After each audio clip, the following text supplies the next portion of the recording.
এই বৃক্ষ দেখছেন আপনি? কত সবুজে ভরা, কত সুন্দর। এটার শীতল ছায়াতে সুখ পাওয়া যায়। এটার ডালে বসে পাখির আওয়াজ শুনলে সমস্ত ক্লান্তি দূর হয়ে যায়। কিন্তু এই বৃক্ষ কি শুরু থেকেই এরকমই ছিল? এটা কি সবসময় এরকমই ছিল? না। প্রত্যেক বছর হেমন্তকালের নির্মম আঘাত একে সহ্য করতে হয়। এর পাতাগুলোকে শুকিয়ে মাটিতে ফেলে দেয়, কিন্তু তবু এই বৃক্ষ অটল দাঁড়িয়ে থাকে। আর তারপর যখন বসন্তকাল উপস্থিত হয়, একে নতুন জীবন দান করে যায়। এটার মধ্যে পুনরায় ছোট ছোট ফুলের কুঁড়ি দেখা যায়। এই বৃক্ষ হেমন্তের মুখোমুখি হয়েছিল, তাই আজ সবুজে ভরা। এটা পুরনো পাতার জন্য শোক পালন না করে পরিবর্তন স্বীকার করেছিল, তাই আজ আমাদের সাথে এই সুখ ভাগ করতে পেরেছে। তাই মনে রাখবেন একটা অত্যন্ত জরুরি কথা: পরিবর্তন আর কষ্ট, এটাই সংসারের সবথেকে মহান সত্য। যারা এটা স্বীকার করে নিয়েছেন, ধরে নিন তারা ধন্য হয়ে গেছেন। রাধা রাধা। সাপ, এই শব্দটা শুনলেই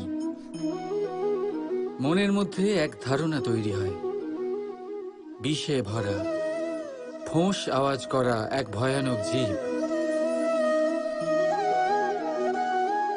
যদি এই সাপ কারোর বাড়িতে ঢুকে পড়ে, কোলাহল সৃষ্টি হয়ে যায়। লোকে সুরক্ষিত স্থান খুঁজতে থাকে, ভিড় জমা হয়ে যায় সেই সাপের প্রাণ নেওয়ার জন্য। কিন্তু যদি এই সাপ কোনো মন্দিরে দেখতে পাওয়া যায়, তাহলে কি হবে?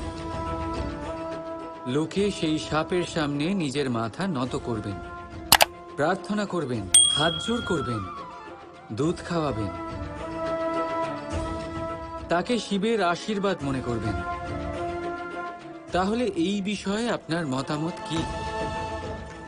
ভাবুন, মানুষগুলো সেই একই ছিল, সাপও সেই একই। তাহলে পরিস্থিতিতে এত তফাৎ কেন? কোথাও সেই সাপের প্রাণ নেওয়া হচ্ছে, আবার কোথাও সেই সাপকে পুজো করা হচ্ছে।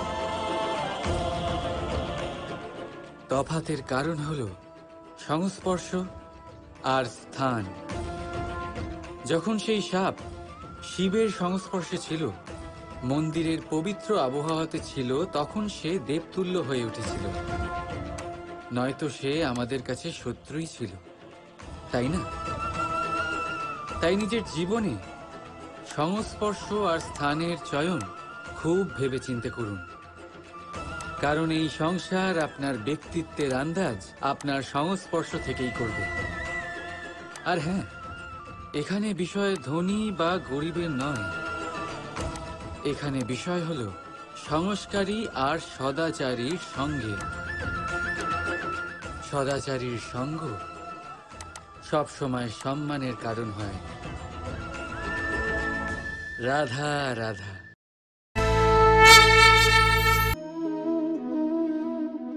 আমাদের আশেপাশে এরকম অনেক মানুষ থাকেন যারা খুব ভালোভাবে কথা বলতে পারেন, যারা নিজের মিষ্টি কথায় সবাইকে আকর্ষিত করেন, আর সেই জন্যই তিনি আকর্ষণের কেন্দ্র হয়ে যান। আর আমাদের আশেপাশে এমনও কিছু মানুষ থাকেন যাদের কথা আমাদের আঘাত করে, যাদের নজর আমরা চিরকাল এড়িয়ে চলতে পছন্দ করি, তাই না? শব্দ, এই শব্দ অত্যন্ত শক্তিশালী হয়। যদি এই শব্দ নবজীবন দান করতে পারে, তবে এই শব্দ প্রাণও হরণ করে নিতে পারে। যেমন একটা শব্দ মন্ত্র হয়ে জীবনে আশা আনে, তেমনি অন্য কোনো কুশব্দ আমাদের দুঃখ দেয়, আমাদের মনে ক্রোধ জাগ্রত করে। কেন? কারণ আমাদের কথা অমূল্য, আমাদের শব্দ ব্রহ্মা। তাই অত্যন্ত ভেবেচিন্তে মনের দাড়িপাল্লায় মেপে নিজের শব্দ প্রয়োগ করবেন। কারণ এই শব্দ দিয়েই শুরু আর এই শব্দ দিয়েই শেষ। রাধা রাধা। থেকে যায় শুধুমাত্র স্মৃতি, শুধুমাত্র স্মৃতি। এই সময় এটা কখনো থামে না। স্মৃতি মিষ্টি হবে না তিক্ত, এটা কার উপরে নির্ভরশীল? আপনার কর্মফলের সিদ্ধান্তের উপর। যদি আপনি এই জীবনটাকে বুঝতে চান, নিজের ভুলের থেকে কিছু শিখতে চান, তাহলে পিছনে তাকান। আপনার বিগত জীবনের থেকে বড় শিক্ষক এই সংসারে আপনি আর কাউকে পাবেন না। যদি জীবনে বাঁচতে চান তবে সামনে তাকান। সমস্ত সম্ভাবনা, সমস্ত সুযোগ ওখানেই আছে। যদি নিজেকে শুধরোতে চান, নিজের ভুল সংশোধন করতে চান, মহৎ কিছু করতে চান, তাহলে আগামী সময়ের থেকে ভালো স্থান আর কোথাও পাবেন না। তাই মনে রাখবেন, আপনি যতই চেষ্টা করুন যাতে আপনার দ্বারা কোনো ভুল না হয়, আপনার কোনো না কোনো ভুল অবশ্যই হবে। সেরকম হলে সেই ভুলের জন্য অনুশোচনা অবশ্যই করুন, তার থেকে শিক্ষাও নিন। কিন্তু সেই ভুল সংশোধন করতে কখনো ভুলবেন না।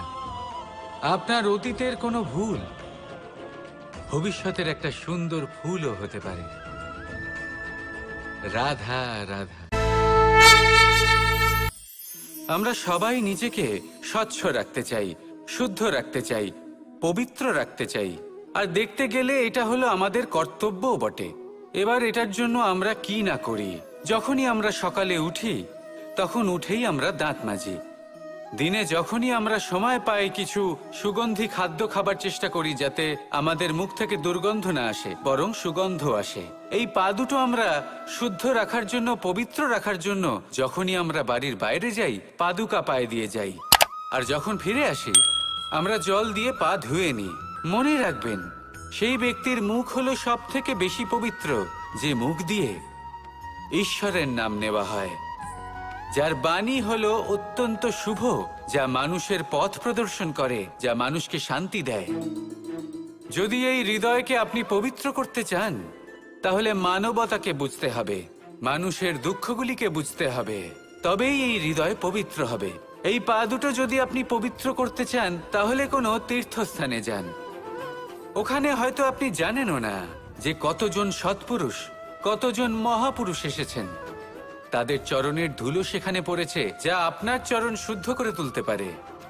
যদি এই হাতগুলি আপনি পবিত্র করতে চান, তাহলে এই হাত দিয়ে শুভ কর্ম করুন, দান করতে শিখুন।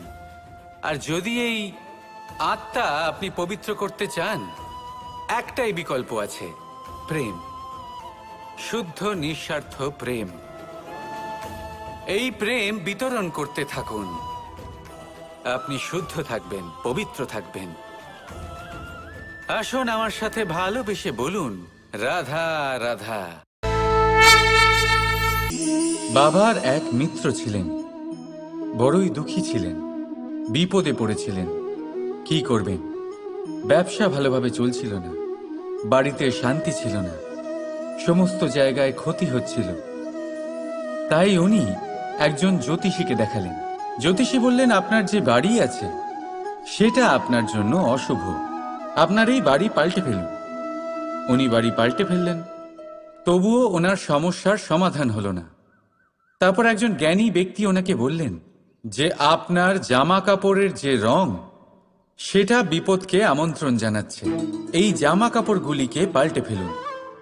উনি সেগুলো পাল্টে ফেললেন, তাও সমস্যার সমাধান হলো না। আবার একজন জ্ঞানী ব্যক্তি বললেন যে আপনার আশেপাশে যে মানুষজন রয়েছে, তারা এটা চায় না যে আপনি সফল হন, তারা আপনার ক্ষতি চায়, তাদের সাথে সমস্ত সম্পর্ক ভেঙে ফেলুন। তো উনি সম্পর্ক ভেঙে ফেললেন, কিন্তু তাতেও ওনার জীবনে কোনো পরিবর্তন এলো না। তার মানে তিনি বাড়ি পাল্টালেন, জামা কাপড় পাল্টালেন, সম্পর্ক পাল্টালেন, যেটা পাল্টালেন না তা হলো স্বভাব। এই যে স্বভাব, এটা অত্যন্ত গুরুত্বপূর্ণ। এই স্বভাবই আপনার ব্যক্তিত্ব তৈরি করে। তাই নিজের স্বভাব শুধরে ফেলুন, তাতে ভালো পরিবর্তন আনুন, সবকিছু ভালোই হবে। রাধা রাধা।